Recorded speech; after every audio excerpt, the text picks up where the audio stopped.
अच्छा सुनिए, सब्सक्राइब करते वक्त ना घंटी ज़रूर बजा दीजिए ताकि मैं जब भी ऑनलाइन आऊँ आपके फ़ोन की भी घंटी बजे।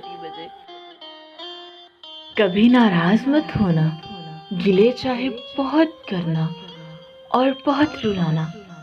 सुनो, नाराज़ मत होना। कभी ऐसा जो हो जाए कि तेरी याद से गाफिल किसी लम्हे हो जाऊं, बिना देखे तेरी सूरत किसी शब्द जो मैं सो जाऊं, तो सपनों में चले आना, मुझे एहसास दिलाना। सुनो, नाराज मत होना।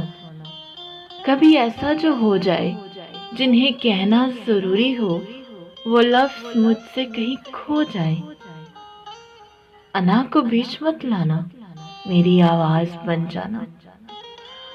कभी नाराज मत होना।